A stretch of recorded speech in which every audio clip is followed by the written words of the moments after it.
Assalamualaikum murid-murid. Apa khabar semua? Okey, jadi hari ini kita akan belajar mata pelajaran sejarah.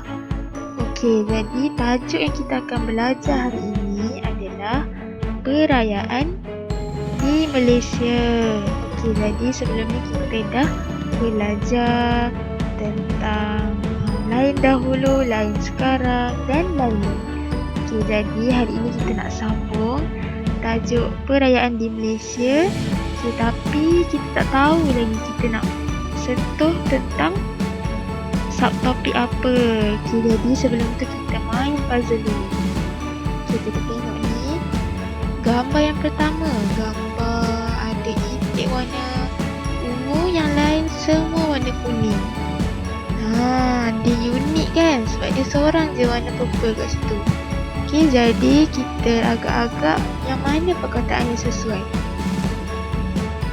Okey, yang ini kita cantumkan dia.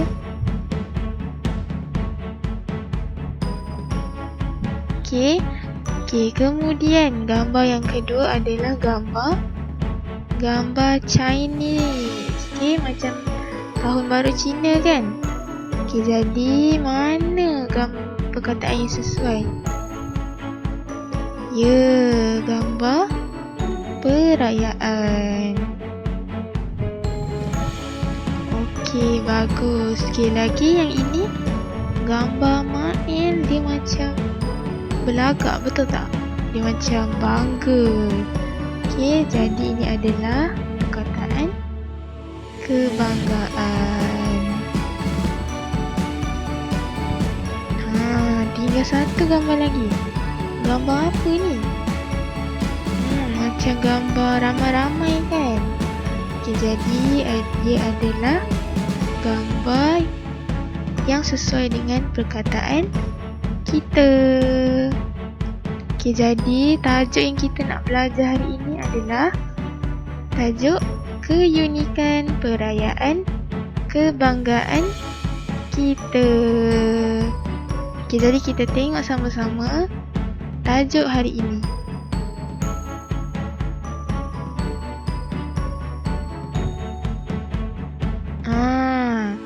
Keunikan perayaan kebanggaan kita, iaitu tajuk perayaan di Malaysia, muka surat 134. Okay, sejak dahulu masyarakat Malaysia menerima kepelbagaian budaya daripada kaum dan etnik yang terdapat di negara ini. Okay, sikap terbuka ini telah berjaya mengekalkan keunikan dalam setiap perayaan. Contohnya, perayaan Hari Raya Aidilfitri, Tahun Baru Cina, Deepavali, Tadau Keamatan dan Hari Gawai dapat diraikan bersama-sama dalam masyarakat kita. Dari dulu lagi masyarakat Malaysia ni ada banyak budaya daripada kaum dan etnik lah. Okay, jadi daripada budaya daripada perayaan tu, kita dapat menyambut perayaan bersama-sama dalam masyarakat. Jadi tradisi perayaan ini akan memberikan rasa kekitaan kepada setiap anggota keluarga. Selain itu, tradisi tersebut memberikan kesedaran kepada generasi muda tentang kekayaan dan kepelbagaian khazanah budaya di Malaysia. Sebabkan banyak tradisi daripada setiap perayaan tu, dia melambangkan banyak kepelbagaian dan kekayaan khazanah budaya kita lah. Masing-masing ada budaya sendiri. Okay, warisan perayaan masyarakat di Malaysia perlu dihargai agar kehidupan yang lebih harmoni dan bersatu padu akan tercapai. Okay, jadi ini adalah keunikan dalam sambutan perayaan. Okay, kita tengok yang pertama, tradisi pulang ke kampung. Kalau hari raya tu kita tengok masing-masing kan balik ke kampung, penuh dekat jalan raya kereta. Okay, jadi itu adalah keunikan sambutan perayaan. kita di Malaysia lah. Okay, yang kedua, bila perayaan je dia mesti ada kepelbagaian makanan tradisional. Macam hari raya kita ada ketupat, ada rendang. Okay. Lepas tu kalau macam Deepavali India, diorang ada maruku. Banyak lagi lah, masing-masing ada makanan tradisional sendiri semasa perayaan.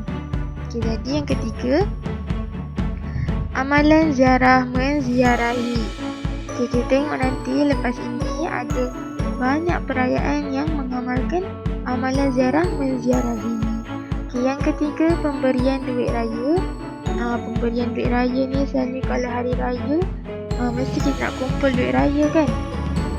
Okay, siapa paling banyak dialah yang untung. Okay, jadi masa raya, keunikan kita ni masa raya, masyarakat suka bagi duit raya. Okay, kalau macam Chinese New Year, dia orang bagi angpau. Okay, yang terakhir, keunikannya adalah bersyukur pada rezeki. Okay, ada sesetengah perayaan dia membuat sambutan tu melambangkan dia bersyukur kepada hasil rezeki yang mereka dapat. Okay, seterusnya kita pergi amalan-amalan yang kita dah cakap tadi. Kita tengok ikut perayaan yang ikut jenis perayaan lah amalan tu. Okay, jadi memperkasakan yang tradisi, memelihara yang diwarisi. Amalan yang dari dulu dikekalkan sehingga hari ini. Okay, perayaan yang disambut oleh masyarakat kita pada hari ini masih mengekalkan budaya dan adat resam yang diwarisi sejak dahulu lagi. Amalan makan bersama, mengunjungi, menghias rumah dan menyediakan hidangan tradisional untuk tetamu terus dipelihara sehingga kini. Oleh itu, kita perlu memelihara nilai-nilai ini dan mengekalkan warisan perayaan masing-masing. Kepelbagaian amalan dalam perayaan ini mampu menyumbang ke arah pembentukan masyarakat sejahtera. Okey, apakah amalan ketika menyambut perayaan? Yang pertama, Hari Raya Aidilfitri. Yang kedua, Tahun Baru Cina. Yang ketiga, Hari Deepavali. Yang keempat, Hari Krismas. Yang kelima, Tanda Keamatan. Dan yang keenam, Hari Kawan. Okey, jadi kalau kamu ada masa, cari maklumat amalan-amalan bagi 6 perayaan ni daripada buku teks dan internet. Okey, tapi sekarang cikgu nak tunjuk dekat kamu sendiri. Okey, amalan yang pertama bagi perayaan Hari Raya Aidilfitri iaitu bermaaf-maafan. Kalau hari raya tu, setiap satu hari raya biasanya pagi-pagi kita bangun, kita dah makan, pergi semayang raya, apa semua tu, kita satu keluarga bermaaf-maafan. Okay, kalau dengan kawan-kawan pun kita bermaaf-maafan juga bila jumpa, ataupun zaman sekarang ni dah ada handphone kan, jadi kita minta maaf melalui media sosial sahaja. Okay, jadi yang kedua, ziarah menziarahi saudara mara dan rakan-rakan. Macam biasalah bila hari raya kita pergi rumah kawan, kita pergi rumah keluarga. Okay, kita kumpul ramai-ramai, kita makan sama-sama. Okay, kita bergaul dengan mereka. Okay, lepas tu memakai pakaian cantik. Memakai pakaian cantik ni tak semestinya baju baru. Pakaian yang rasa cantik juga sudah boleh, sudah dikira memakai pakaian cantik lah. Ni dalam Islam juga ia disunatkan memakai pakaian cantik. Yang terakhir, ahli keluarga berkumpul dan menyediakan makanan untuk tetamu. Okey, perayaan Tahun Baru Cina. Yang pertama, makan besar bersama-sama dengan anggota keluarga. Kalau kita tengok Tahun Baru Cina ni, kebiasaannya mereka ada makan besar-besaran. Diorang kumpul dengan ahli keluarga apa semua. Okay, diorang makan sama-sama. Macam minggu lepas kita dah belajar, mereka ada yang masa dulu makan besar di rumah. Sekarang ada family yang makan besar di restoran. Okay, yang yang kedua, kunjung mengunjungi dan memberikan angpau kepada mereka yang belum berkahwin.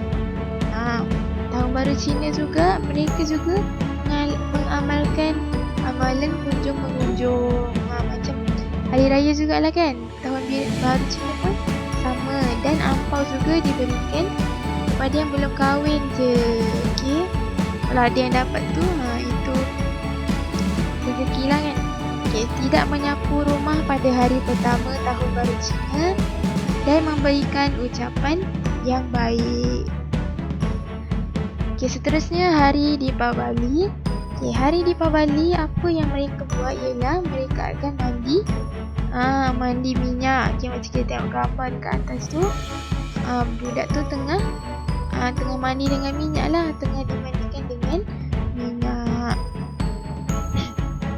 Okay, yang kedua, sembahyang khas di rumah dan di kuil. Bila hari Deepavali, diorang ada sembahyang khusus dia. Dan diorang buat dekat rumah dan juga dekat kuil. Okay, yang ketiga, mendapatkan restu daripada ibu dan orang yang lebih tua. Okay, yang terakhir, menyalakan pelita di halaman rumah. Ya, pelita diorang bukan macam pelita hari raya kita. Pelita mereka dia macam bentuk bulat bekas kan. Okay, jadi itu Hari Deepavali. Seterusnya kita tengok amalan. Ini kan amalan semasa Hari Christmas. Okay, yang pertama, menghias pokok Christmas. Macam kita tengok dekat atas tu, gambar pokok Christmas dihias dengan bola-bola, dengan hadiah. Okay, jadi cantiklah pokok tu. Okay, kemudian mereka juga bersembahyang di gereja masa Hari Christmas dan bertukar-tukar hadiah dengan ahli keluarga. Macam kita tengok dekat gambar tu pun, bawah pokok tu ada hadiah. Okay, kemudian Hari Christmas juga ada berkumpul bersama-sama dengan keluarga untuk makan malam. Hari Christmas pun ada berkumpul makan sama-sama dengan keluarga untuk makan malam. Okay, yang kelima, perayaan Tadau Keamatan. Okay, Tadau Keamatan ni dia menyambut perayaan mereka dengan mengadakan upacara memuja semangat padi sebagai tanda kesyukuran. Macam kita tengok tadi yang cikgu cakap tadi, ada keunikan dia, ada yang menyambut bersyukur pada rezeki. Jadi perayaan Tadau Keamatan ni lah dia membuat upacara semangat padi. Okay, jadi yang kedua, menjamu makanan tradisional dan minuman air tapai. Masa perayaan mereka, dia orang bagi orang makan tradisional dia orang lah kan. Dan juga minum air tapai. Okay, yang ketiga, mengadakan persembahan tarian Sumazau. Kita boleh tengok dekat YouTube nanti, awak boleh search macam mana tarian Sumazau. Okay, dekat atas tu ada gambar. Itulah gambar orang tengah menari buat persembahan tarian Sumazau. Okay, yang terakhir, Hari Gawai. Okay, masa Hari Gawai, mereka mengadakan upacara ranyai sebagai tanda terima kasih dan kesyukuran. Macam Tadau Keamatan tadi, dia buat tanda kesyukuran, buat upacara puja semangat padi. Kalau Hari Gawai, dia mengadakan upacara ranyai. Okay, mengadakan diorang bersyukurlah dengan rezeki yang diorang dah dapat. Okay, jadi yang kedua, menghidangkan makanan tradisional dan air tuak. Okay, Hari Gawai pun dia menghidangkan makanan tradisional, tapi air dia air tuak. Makanan tradisional jugalah termasuk. Okay, kemudian yang ketiga, mengadakan pertandingan kumang dan keling, iaitu pertandingan perempuan cantik dan lelaki perkasa. Kita tengok gambar kat atas tu, itulah pertandingannya. Okay, pemenang bagi pertandingan kumang dan keling. Ada lelaki, ada perempuan. Okay, yang terakhir, dia meraihkan tetamu. Okay, itu keistimewaan, keunikan perayaan di Malaysia.